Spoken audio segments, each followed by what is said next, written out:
This was Manfred's first time being possessed by a spirit. Just moments ago, he had taken on a big job. A woman, recently widowed, had sought him out, hoping to use his abilities to have a final conversation with her deceased husband. The initial talk went smoothly until the woman confessed to having an affair with the next-door neighbor. The cuckolded late husband suddenly manifested, and despite Manfred's warning not to cross the line, the spirit forcibly took over Manfred's body. He raged at the woman and was preparing to kill her and drag her with him. To prevent the woman's death, Manfred forcefully wrestled back control of his body. This act caused a severe backlash, forcing him to take painkillers to manage the agony. That day, he received a phone call. It was his creditor threatening him to pay back a debt immediately. To evade the payment, he decided to move. Just then, a pair of hands suddenly rested on his shoulders. It was the ghost of his deceased grandmother. As a gypsy psychic, Manfred could see many unclean things. At his grandmother's suggestion, they traveled to a small Texas town called Midnight. At the time, Manfred had no idea that everyone in this town was extraordinary. Soon, he rented a house. The landlord, Fiji, admitted he had investigated Manfred and hoped Manfred could help him. Fiji's fiancée had disappeared 3 months ago without a trace. Feeling out of his depth in a strange place, Manfred explained that he was merely a street charlatan and possessed no true psychic abilities. That night, he went to a diner for a meal. Creek warmly welcomed him and invited him to the autumn picnic the following day. Creek then went to prepare Manfred's dinner. The Reverend at the same table leaned in. He suddenly grabbed Manfred and pressed him down as if savoring something. Manfred's face gradually turned pale. The Reverend, it turned out, was a vampire, and he had just drained some of the energy within Manfred. He explained that he rarely fed on blood to maintain neighborly harmony. He was already a freak, and he didn't expect the town to have people even stranger than himself. The next day, the town held its autumn picnic, and Manfred showed up as promised. But then, a terrible accident occurred. A woman's body suddenly appeared by the river. It was Fiji's fiancée. Everyone quickly called the police. This happened on his very first day in town, and even more eerily, the corpse seemed to sense Manfred's presence and unnervingly gazed right at him. That night, the deceased woman came knocking, or rather, visited him. Manfred was sound asleep when he suddenly felt a chilling sensation on his back. She was there to seek Manfred's help. Seeing this, Manfred agreed to help, but on the condition that they follow his rules. Meanwhile, Fiji looked at a video on his phone, a recording of his deceased fiancée and himself when she was alive. They were so close to walking down the aisle, but then this happened. At night, Manfred slipped into the church unnoticed. Just as he was getting the holy water, the church's pastor called out to him from behind. Strangely, the pastor knew Manfred's name and offered to help him fetch the holy water. Back at his place, Manfred began setting up a ritual circle. He used holy water and wood shavings to draw a circle, ensuring his own safety before summoning the female spirit. The ghost quickly revealed herself. Since she had died by drowning, she couldn't make any sound and had to communicate using Manfred's compass. But before the female spirit could finish her message, strange noises started erupting around Manfred. Ghost after ghost appeared, each looking more gruesome than the last. Yet Manfred had only summoned the one female spirit. As the spell spiraled out of control, more spirits materialized, and the ground began to glow with a deep red light, as if something was trying to break through. Manfred realized this was an extremely evil demon, and his own magical abilities were insufficient to control it. In a crucial moment, he bolted out the door and secured an ancestral amulet to the doorknob. Just then, a female police detective suddenly arrived at his house. As the newest arrival in town, Manfred was the prime suspect. Following his guidance, the police soon found the murder weapon upstream in the river. While Manfred was talking with his ghost grandmother, Olivia suddenly found him and knocked him unconscious when he wasn't looking. When he woke up, he was stripped naked and tied to a chair. Olivia had mistakenly believed Manfred was an undercover police officer sent to infiltrate the town. Manfred immediately explained that he only came to Midnight on his grandmother's advice. Upon hearing the name of his grandmother, the Reverend finally felt safe enough to untie Manfred. Subsequently, Manfred learned from the townsfolk that Midnight sits upon a powerful, mysterious ley line, which is why the boundary between the living and the dead is so porous here. This unique condition is also what allows the town's supernatural residents to coexist harmoniously with humans. That night, Creek came to see Manfred, hoping to have his palm read. Just as they were engrossed in conversation, a police siren wailed outside. The police arrested the deceased woman's fiancé, Fiji, on murder charges. The commotion startled the residents,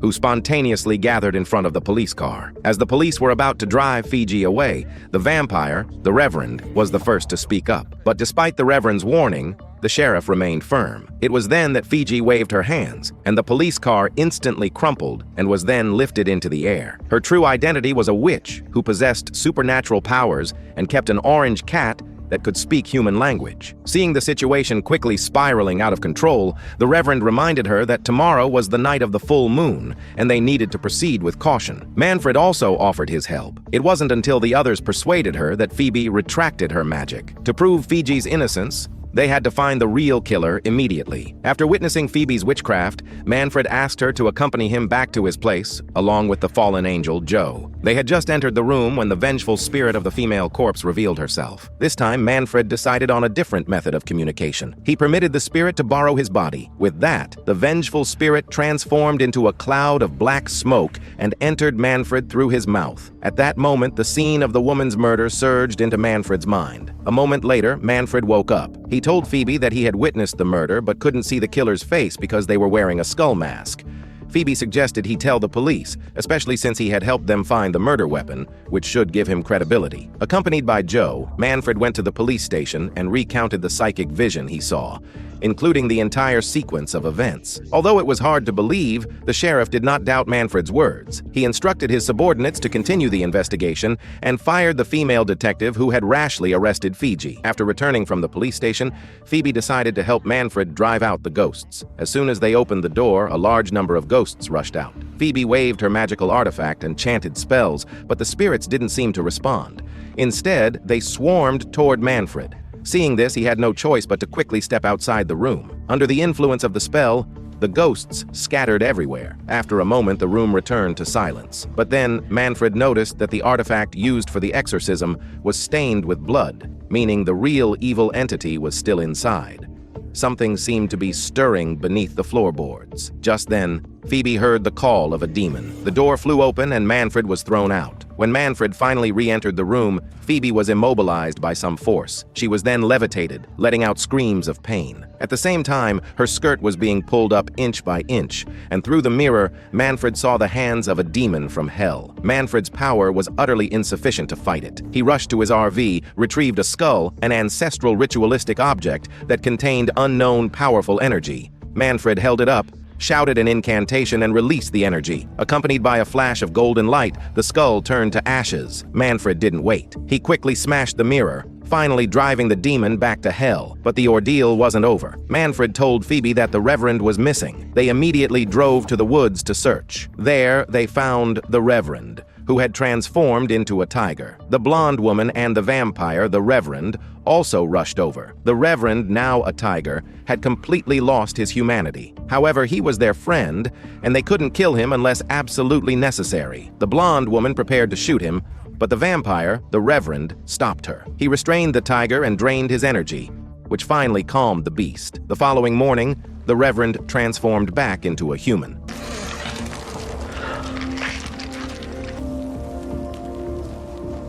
Meanwhile, following the clues provided by Manfred, the police successfully identified a suspect, and Fiji was acquitted. The murderer was, in fact, the deceased woman's ex-husband. But before the police could apprehend him, the killer used a bomb to kill the sheriff. At this point, the angel, Joe, discovered critical information. Their town is situated on the boundary between the living and the dead, and as evil takes root deeper and deeper, this boundary is becoming increasingly fragile and will eventually be completely overrun by demons. As an angel, he has lived for nearly 1,000 years and was present the last time the barrier was breached. However, a prophecy speaks of a person who can raise an army and seal the demons away forever. That person possesses heaven-given eyes capable of connecting the two worlds, and that person is none other than the protagonist, Manfred. Before he became a vampire, the Reverend was a low-class slave. He suffered abuse from the plantation owner during the day and had to work late into the night. He escaped under the cover of darkness. He found the rumored vampire saga and begged to be turned. After gaining the power of immortality, he returned to the plantation owner's home and, along with Saga, slaughtered everyone on the farm. Since then, he lived a life of excessive indulgence fueled by blood. But in the Reverend's eyes, being enslaved by blood was no different from being enslaved by white men. Essentially, he was still a slave. That day, Saga found a gypsy girl for him. wanting him to try something new. The Reverend took the girl back to his room, but he had no intention of feeding on her. Instead, he told her to escape through the back door after dark. To repay the Reverend's kindness, the girl bestowed a magical ability upon him. After the change, the Reverend's eyes turned blue, and from then on, he no longer needed to harm humans. He could sustain himself by merely absorbing their energy. He urged Saga to accept the change just as he had, but Saga stated that he enjoyed the thrill of the hunt and the taste of blood. For the safety of the town, the Reverend had no choice but to warn Saga to leave.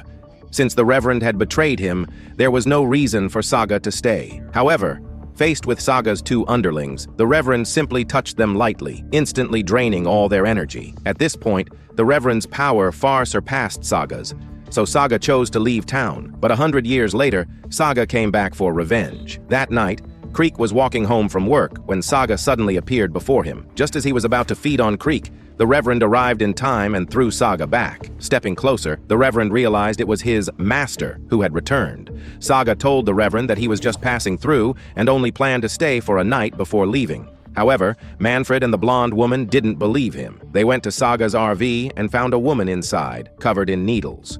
To prepare for an attack, Manfred went to the hardware store to buy tools, but was shocked to find that the store owner had been murdered. Upon hearing the news, the Reverend confronted Saga, but after a brief conversation, Saga claimed he would leave the area. With that, Saga offered him a drink. The kind-hearted the Reverend didn't think twice, raised the glass, and drank it all. The next second, he collapsed. The drink was laced with holy water, the one thing vampires fear most. With the Reverend subdued, the vampires began a massacre in the town. Everyone was forced to take refuge in the church. It was then that the witch, Phoebe, took out a stone. With the help of a flashlight, the stone emitted a light similar to ultraviolet rays, but the vampires were too scattered. They couldn't be eliminated all at once. This gave Manfred an idea. He took a box and went to the road, claiming he had a way to give Saga the same ability as the Reverend. This was because the gypsy girl who had changed the Reverend was none other than his own deceased grandmother. Upon hearing this, Saga appeared immediately. He had long coveted this power. He promised Manfred that he would spare everyone once he acquired the ability. Meanwhile, the angel, Joe, quietly made his way to the lighthouse. Saga opened the box only to find it empty. Realizing he had been tricked, he immediately prepared to attack. But at that moment, Joe successfully lit the lighthouse. Under the intense beams of light, the vampires spontaneously combusted and turned to ash. Saga, too, vanished into thin air as a wisp of smoke. Although the vampires were driven out, this didn't signify the end of their troubles. A woman heard that Manfred possessed psychic abilities and asked for his help finding her brother. Soon, under Manfred's summoning, Webb appeared, but he had already become a ghost. From Webb, Manfred learned that he was killed by a hot blonde who bit him to death and stole his red sports car. Meanwhile, on the other side of town, this blonde woman was again using her charm. She lied, claiming her car had broken down and needed fixing, and a man quickly took the bait. The two later went into a restroom. Just as the man thought he was in for a good time, the blonde woman opened her terrifying maw. That night, Manfred went to the scene of the incident. Just as he was about to call the police, he heard a woman's voice coming from the restroom. He cautiously stepped inside and found the bitten-to-death man. The blonde woman transformed again, preparing to feed on Manfred.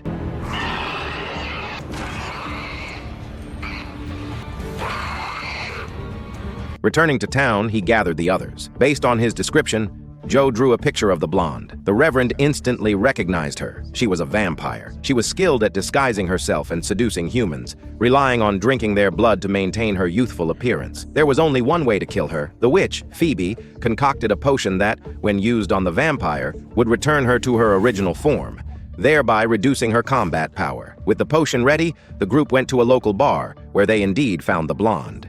She was currently seducing a man. Seeing the man about to drive away, Creek lunged forward and sprayed the potion onto the blonde. The Reverend and the others quickly followed suit. To prevent others from seeing, they decided to take her to the woods for execution. As the potion took effect, the female vampire writhed on the ground in agony.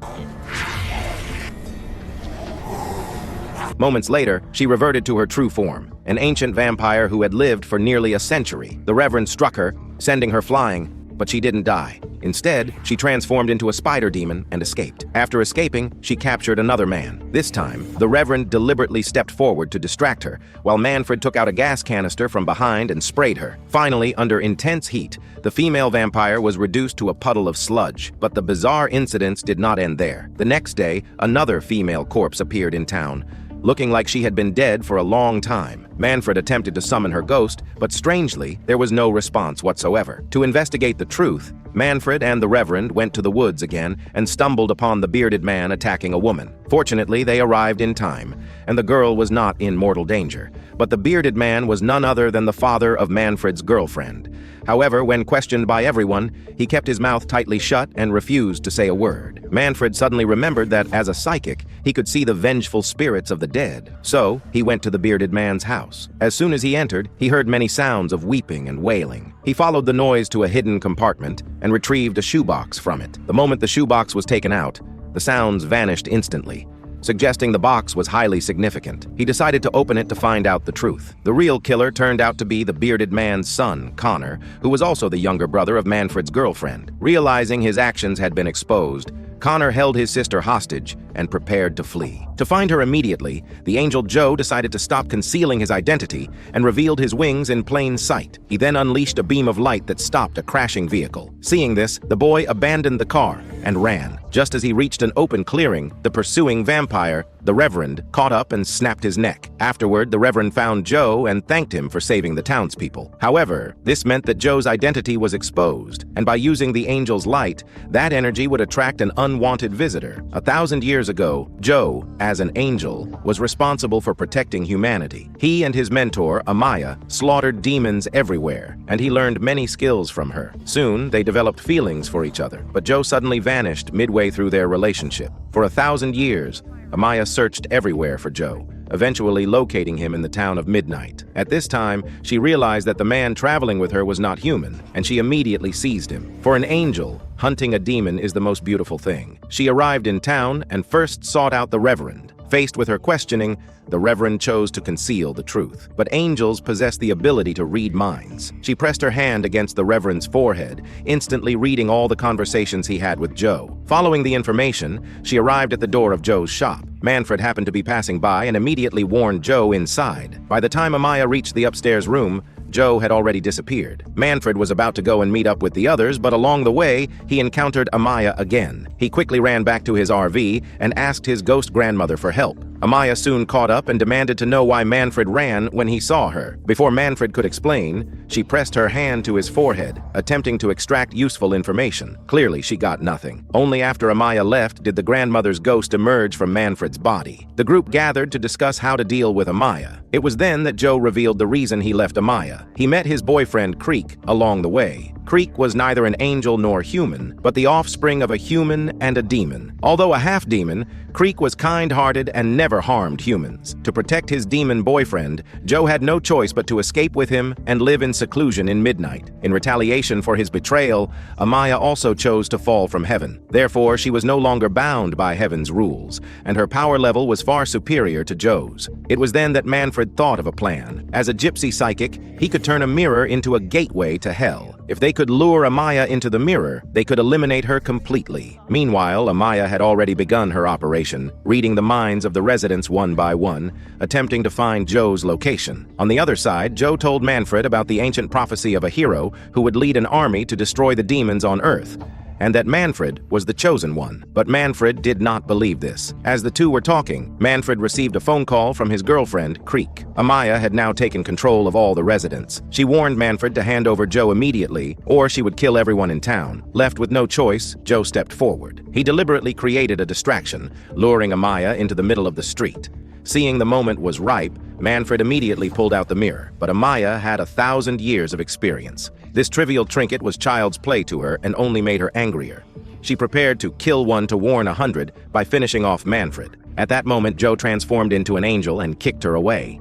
The two then engaged in a fierce fight. Creek, Joe's boyfriend, the half-demon, could no longer stand by. In a critical moment, he transformed into his demon form, tackled Amaya to the ground, and bit her to death. Creek had completely lost control. He charged toward the Reverend, the vampire. The Reverend tried to absorb his energy but found it completely ineffective. In the end, Joe had to intervene. Through the power of his love, Creek slowly transformed back into a human from his demon form.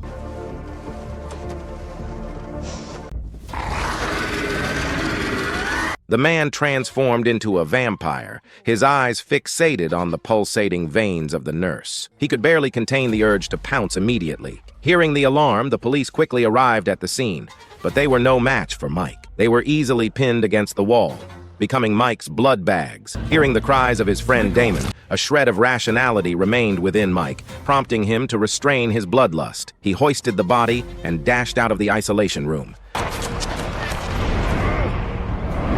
Damon watched the gruesome scene unfold, thinking that this incident had escalated dramatically. After all, Mike's transformation into a vampire was closely linked to him. Just a few days earlier, Damon, who was researching the Ice Age virus, received news that his colleagues guarding the Arctic Research Station had gone silent. He needed to go to the Arctic to investigate the situation. To save time, he had his friend Mike fly him there in a helicopter. However, upon arriving at the Icy Research Station, they found the door wide open, and all the researchers were missing. Looking at the bloodstains on the ground, Damon felt a sense of dread. Sure enough, while searching the area, Damon discovered broken petri dishes on the ground, and a mysterious substance floated in the air. Fearing it was a viral sample, Damon chose to undergo isolation and had the petri dishes sent for testing. During the isolation period, he began to feel nauseous and vomited, developed a high fever, and his complexion grew haggard. Meanwhile, Mike showed no signs of illness. Instead, his reflexes became quicker and his sense of smell sharpened. After 7 days of testing, their physical indicators all appeared normal, and the scent samples showed no signs of viral components. Consequently, the authorities decided to let them go home. However, Damon still felt uneasy. Although the petri dishes tested normal, he couldn't shake the question of where his colleagues had gone. With this thought in mind, the cautious Damon decided to observe for a while longer. Worried that he might be carrying a latent virus, he even refused his wife's demands, but his wife couldn't wait any longer. On the other side, Mike was growing increasingly impatient. As soon as he got home, he rushed to get intimate with his girlfriend. But suddenly he felt an overwhelming urge to bite into her neck. Besides that, his body seemed to be undergoing some changes. At night, he went to a bar to unwind, but the noise around him felt particularly overwhelming. Suddenly, the ringing of a phone startled him. Although it was 30 meters away, the voices of the strangers sounded as if they were right beside him. From 100 meters away, he could read every word on the menu clearly. Mike was terrified by these changes. He sought help from Damon, but Damon dismissed his concerns, reassuring him that it was just a drunken hallucination. Seeing that Mike was still worried, Damon promised to conduct further tests on the petri dishes to alleviate his fears. At that moment, Damon was unaware that the petri dish actually contained a mysterious virus. This virus had infected his colleagues at the Arctic Research Station, which was why they had ventured outside in just thin tank tops at temperatures of -100 degrees. One of them stumbled into the snow, began to convulse, and his bones creaked as if they were trying to break through his skin. Unable to withstand the agony of his impending transformation, the man shot himself. In the laboratory, Damon stared blankly at the petri dish he had brought back from the Arctic. He decided to send the dish to a more advanced lab for virus testing. However, before the results could come back, an unexpected event occurred. Damon suddenly received a distress call from Mike. When he arrived at the scene, he was horrified by what he saw. Holy fuck. Mike, looking at the lifeless woman on the bed, desperately explained that he hadn't done it. He had just gone out for a quick meal and woke up to find himself in this situation. As for what had happened in between, he couldn't remember at all. Someone must be trying to frame him. In a panic, Mike pleaded with Damon to clean up the scene, asking him to buy time to find the real culprit. Deep down, Damon felt reluctant, but if he called the police now, Mike would surely be arrested, while the real murderer would go free. Remembering that Mike had saved his life multiple times, Damon ultimately agreed to his request. However, after Damon cleaned up the scene, he felt a growing sense of anxiety and regretted his decision. He resolved to go to the police station and turn himself in, asking the authorities to help find the real killer. Little did Mike expect that after returning home, he intended to wash his face to calm down. But suddenly, fragmented memories flashed through his mind. It turned out that the woman had indeed been bitten to death by him. He was the true murderer. Now, that bloodthirsty desire surged up within him once again. This overwhelming thirst drove him to follow a woman into a corridor. Just as he was about to attack her, a police car happened to pass by. The female officer decisively opened fire, knocking Mike down. Meanwhile, Damon arrived at the police station to turn himself in, but the sheriff informed him that Mike had just been arrested for aggravated assault. However, Mike refused to disclose any details about the crime. Damon immediately offered to help persuade Mike to cooperate. Seeing his friend Damon, Mike felt a sense of support. Damon quickly checked Mike's gunshot wound, but strangely, Mike's injury had already healed. During their conversation, Damon explained that Mike must have contracted some unknown virus during their Arctic expedition, which led to his transformation and loss of control, resulting in the murder. Mike's emotions began to escalate as he pleaded with Damon to help him. He didn't want to spend the rest of his life in prison. As they spoke, Mike seemed to suddenly remember something. He glared fiercely at Damon, questioning how he had arrived at the police station so quickly. Noticing Damon's anxious expression and recalling that he had seen Damon's car parked out front when he was arrested, Mike's eyes widened in realization. It turned out that Damon had already been at the police station before Mike's arrest. Mistaking this for betrayal, Mike became enraged. He broke free from his handcuffs with raw strength. The sheriff sensed the danger and quickly called for backup. But at that moment, Mike's strength had become extraordinarily powerful. The arriving officers were swiftly knocked to the ground by him. Only with the combined efforts of several officers were they finally able to subdue him. Meanwhile, Damon received a phone call from his colleague. The test results from the Arctic petri dishes had come back. They contained an unknown virus. It seemed Mike had indeed transformed due to the infection. After hanging up, Damon felt a pang of guilt. He believed he had put Mike in danger. After binding Mike tightly and sending him to the isolation center, the doctors examined his body and found an astonishing 3 liters of human blood in his stomach. Meanwhile, the blood from the previously murdered victim had mysteriously vanished. It seemed Mike had drained her blood entirely. Just as Damon was marveling at everything that had transpired, a nurse burst into Mike's hospital room. She was the editor of a curiosity website, and upon hearing about the mysterious murder case, she had sneaked into the isolation center to interview Mike. However, she didn't expect that upon seeing her pulsating veins, Mike's bloodthirsty desire would be reignited. He transformed into a vampire and went on a rampage, pinning a responding officer against the wall and draining his blood completely. Using the officer's lifeless body as a shield, he escaped from the isolation center. Seeing the dead officer, Damon realized that things had spiraled out of control.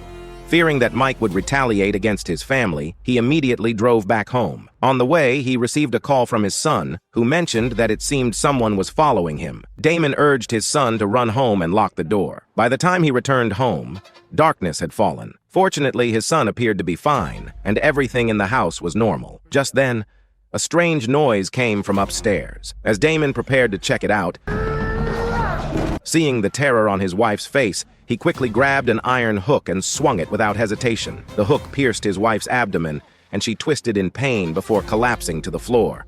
Damon was frozen in shock at the sight before him. After being killed by him, his wife somehow reverted to her human form. At that moment, the police arrived on the scene. Mistaking the situation, they assumed Damon had murdered his wife. Damon explained everything to the police chief, urging him to capture the vampire Mike before the virus could spread. The police chief did not believe Mike's wild claims and instructed him to calm down and confess the details of his crimes. Just then, a group of unexpected visitors arrived at the station to take over the investigation. Damon was transferred to a secret facility by the National Security Agency, NSA. The officer in charge, Lisa, handed him a tablet displaying scenes from several recent murder cases. The victims had all been brutally bitten on the neck, and their blood had mysteriously vanished. The NSA had investigated and found a connection between these murders and Mike. With Damon's explanation, Lisa learned that Mike had contracted a mysterious virus, which turned him into a bloodthirsty vampire. This virus was, in fact, the one they had accidentally brought back from the Arctic research station. Lisa, puzzled, asked Damon why he hadn't mutated. Damon couldn't explain it either. So, Lisa took Damon to meet Dr. Cayley, asking him to assist in developing a vaccine to counteract the virus. The condition for this collaboration was that once the case was resolved, Damon's record of having killed his wife would be expunged. Otherwise, he would face prison time, and his son would be sent to an orphanage. Damon had no choice but to agree. To avoid causing public panic, the NSA secretly dispatched people to eliminate virus carriers while publicly claiming that all the murders were the sole work of Mike. They deliberately concealed the truth about the virus being transmissible. Meanwhile, Mike continued his killing spree. This time, he targeted a passerby. Watching the woman's pulsing veins ignited his bloodlust. But when he noticed the white cane in her hand, his inner rationality triumphed over desire. He was unwilling to harm this poor blind woman.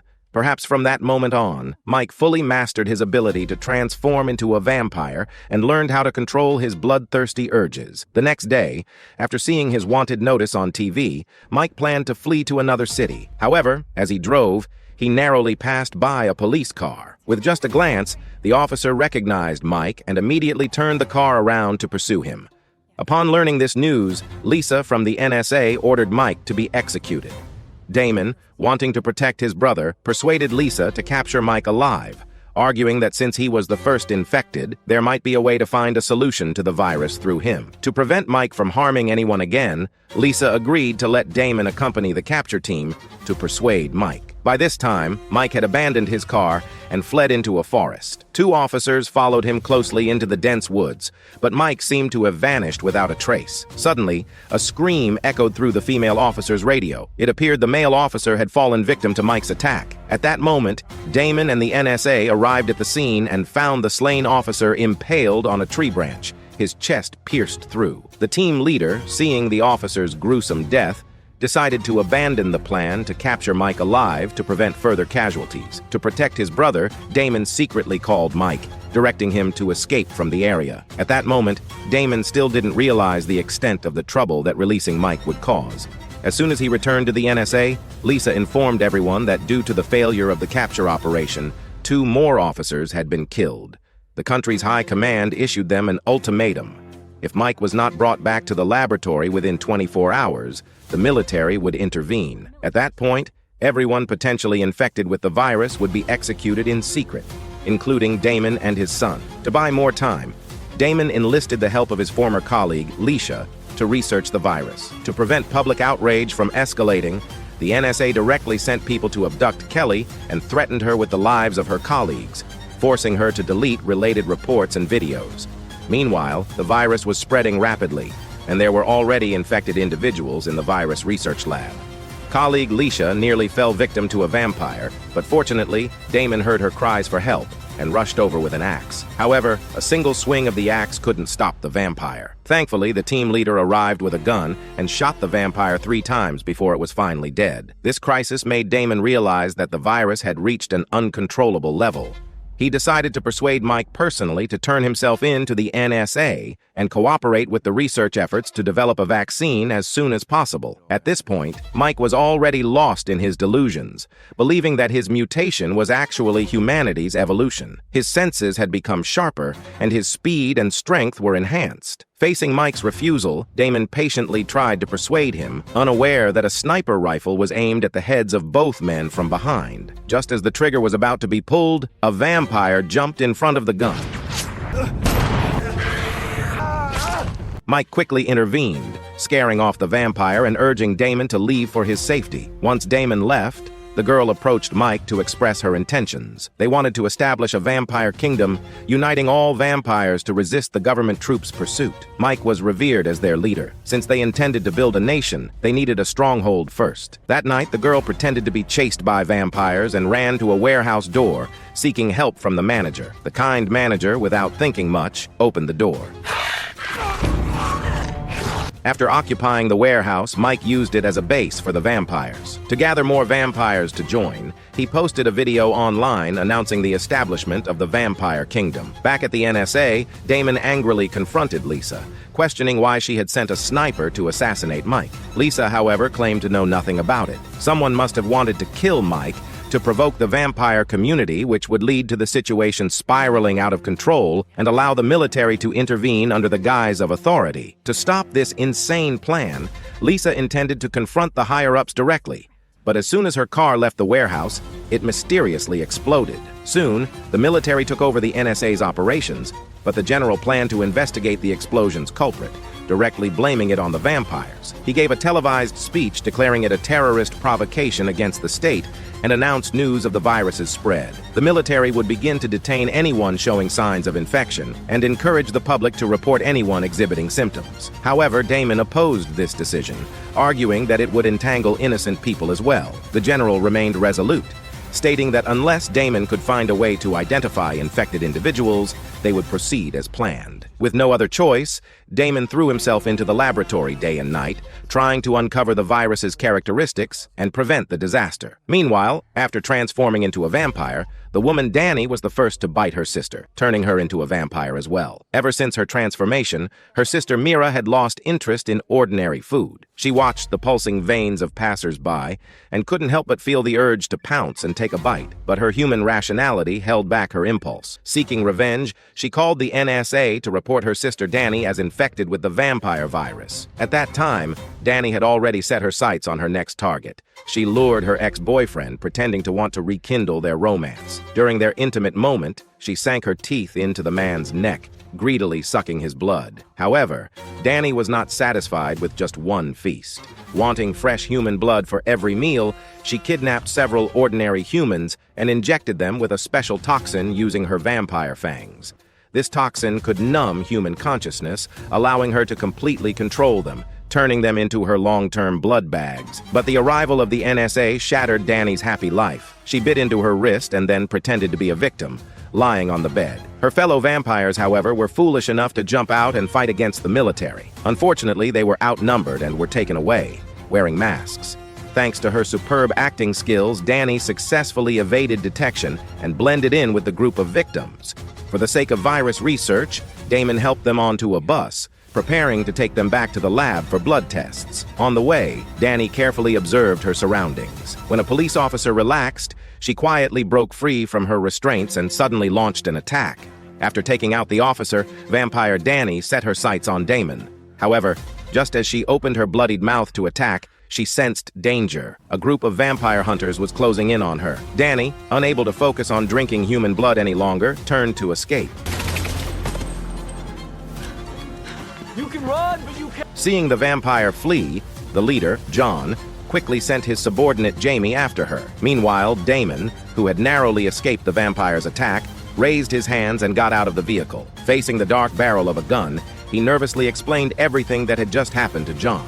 Upon learning that the people in the vehicle had all been bitten by vampires, John suddenly went mad and opened fire, slaughtering them all. Damon knelt in shock, witnessing the scene before him. In his eyes, these were all innocent victims, but John didn't care. As a vampire hunter, his sole purpose was to kill. To that end, he ordered his subordinates to eliminate Damon as well. Terrified, Damon quickly explained that he hadn't been bitten.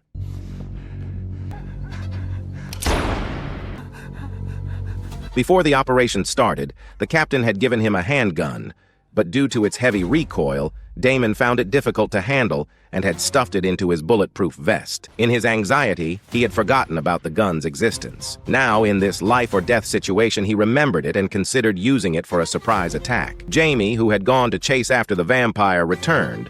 But strangely, upon seeing the death of his comrades, he showed no reaction and simply rode away on his motorcycle. Damon didn't quite understand why Jamie would let him go, but in reality, Jamie hadn't just spared him. After catching up to the vampire Danny, he also didn't strike her down, and instead let her leave. However, Danny, having lost too much blood, collapsed on the roadside due to exhaustion. Blood Clan members found her and brought her back to their stronghold. When Mike saw that it was his girlfriend Danny, he hurriedly carried her inside. Danny's sister, Mira, was still unaware that her sister had escaped capture and was preparing for her next hunt. But her target was not innocent humans. It was her fellow vampires. She loathed her sister for turning her into this ugly monster. This time, she would take her revenge on the entire vampire race.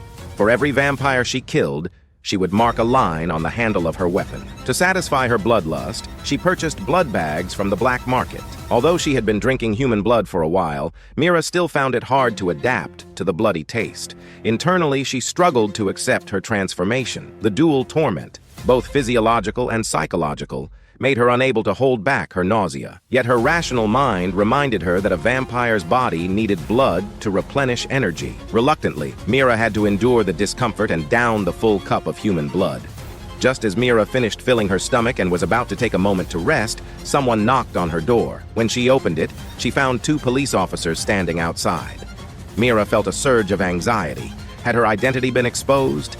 Noticing the pale look on Mira's face, the female officer expressed concern for her health and explained their purpose. The police had discovered that her sister Danny was missing and had come to seek some clues from her. Of course, Mira wouldn't tell the officers that she had reported her sister's identity as a vampire. At that moment, Mira was unaware that Danny had evaded the NSA's encirclement and was now safe with Mike. enjoying his tender care. Meanwhile, Damon returned to the NSA, where his colleague Leisha hurriedly sought him out, bearing monumental news. After her diligent research, she had finally found the key gene responsible for the infection of the vampire virus. It turned out that Mike and the others had become vampires because they all possessed the NH47 gene sequence in their bodies. Just as Leisha was about to explain the significance of this gene further, Damon abruptly interrupted her. After turning on the faucet, he quietly told Leisha that someone was eavesdropping on their conversation. The two had to communicate discreetly, using the sound of running water as cover. Leisha explained to Damon that NH47 was a gene that could trigger hereditary myocarditis. When the vampire virus entered the body, this pathogenic gene would be transformed into a predator gene, leading to their transformation into bloodthirsty vampires. Damon, lacking this gene sequence, was able to remain safe. With this gene, they could predict who would be infected by the vampire virus, thus interrupting its spread. Just as Leisha was celebrating this discovery, Damon urged her to encrypt the results and not disclose this information externally. Unfortunately, Damon's son, Eddie, suddenly started running a high fever and exhibited symptoms of vomiting and fatigue. Damon felt an ominous premonition. He quickly took samples from his son, and indeed, the virus test came back positive. Eddie was infected with the vampire virus. However, whether he would mutate into a vampire required further genetic comparison to check if he had the NH47 gene sequence. Before that, Damon asked Leisha to take his son Eddie away quietly. Once the NSA discovered that his son was infected, they would certainly treat him as a research subject. As for Damon, he would stay behind and await the results of the genetic comparison. Once he had the results, he would meet at the agreed location. But at that moment, Damon was unaware that the lab's computer had already been monitored by the NSA, and his unusual behavior had been detected by Dr. Cayley. Leisha brought Eddie to a friend's clinic, but when she opened a cabinet, a pile of blood bags tumbled out, and the refrigerator was filled with stored human blood.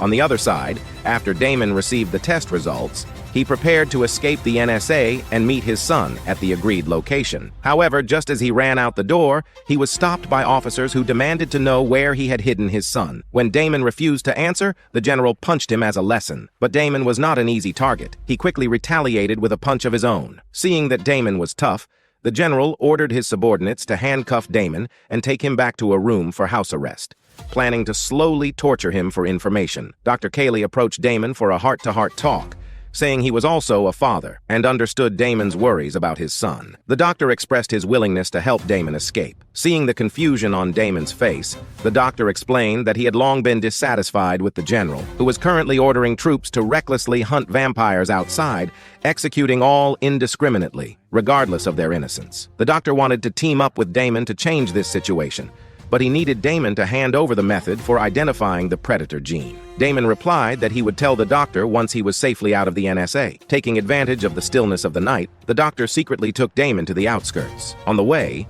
Damon suddenly asked the doctor to stop the car. He was worried about being followed and planned to walk through the woods while the doctor continued driving to attract attention. Sure enough, after obtaining the method for identifying the gene, a long-haired man in handcuffs got out of the car, and at the doctor's command, he began to chase Damon. Meanwhile, when Damon arrived at the meeting place, he was met with devastation and the lifeless body of Leisha. He knew his son must be in danger and hurried out to search for him. However, aside from his son's fallen hat, there were no traces to be found.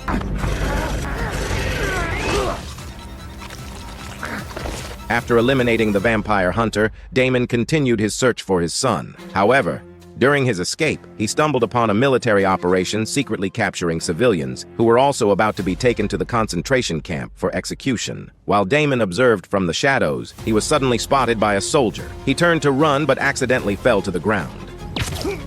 Damon focused his gaze and realized it was Jamie, the vampire hunter he had encountered earlier. Confused, Damon wondered why Jamie had saved him. After some explanation, Damon learned that Jamie was an undercover agent and had received secret orders to escort Damon away from the NSA's pursuit and take him to a safe base where government officials supported his vaccine research. However, Damon was only thinking about his son. He wouldn't go anywhere until he found him. Seeing that Damon was uncooperative, Jamie had to threaten him with his gun. To Jamie's surprise, Damon also pulled out a gun, but instead of aiming it at Jamie, he pointed it at himself. using his own life as leverage to compel Jamie to help him find his son. To safely complete the mission and bring Damon back alive, Jamie reluctantly agreed. He took Damon to the outskirts of the concentration camp, and through a telescope, Damon indeed saw his son, Eddie. Determined to rescue his son, he quietly slipped through a hole in the fence into the camp. However, as soon as he entered, he was startled by a vampire. Fortunately, the vampire was chained up. Meanwhile, outside, Jamie, worried that Damon might be in danger inside the camp, called his superior, Melly, hoping she could intervene and help rescue him. After a thorough search, Damon finally found his son, but just as he was about to leave, a man blocked his path. Unfortunately, these soldiers had been sent by the doctor to find Eddie. They threatened Damon at gunpoint, demanding he hand over his son. Seeing that Damon was unwilling to surrender his child, the captain began counting down. Just as he was about to pull the trigger and shoot Damon, Federal Agent Jamie arrived in the nick of time to stop him. Earlier, Jamie had called his superior Melly and successfully secured a special pass. Faced with the document signed by the White House, the soldiers had no choice but to let Jamie take Damon and his son away. After rescuing Damon and Eddie, Jamie hurriedly took them to Melly's home. She got straight to the point, telling Damon that she could support his research on a vaccine to treat the virus, but he needed to testify in court and expose the NSA's brutal slaughter. Then she showed Damon the synthetic blood developed by her team. This could alleviate the vampire's bloodlust, temporarily calming their riotous behavior and buying more time for their actions. Seeing this as a peaceful solution to the crisis, Damon agreed to Melly's request. With Damon's testimony, Melly revealed the atrocities of the NSA in federal court, exposing their establishment of concentration camps to slaughter both vampires and humans, essentially becoming the new Nazis. Finally, the NSA was overthrown, and Melly took full control of managing the vampire crisis on behalf of the Department of Justice. Seizing the momentum, Melly had Damon contact Mike for negotiations, leading to a series of treaties with the condition that vampires would not harm humans again. With everything seemingly progressing positively, the vampires adhered to the agreement and ceased attacking humans, beginning to line up for synthetic blood.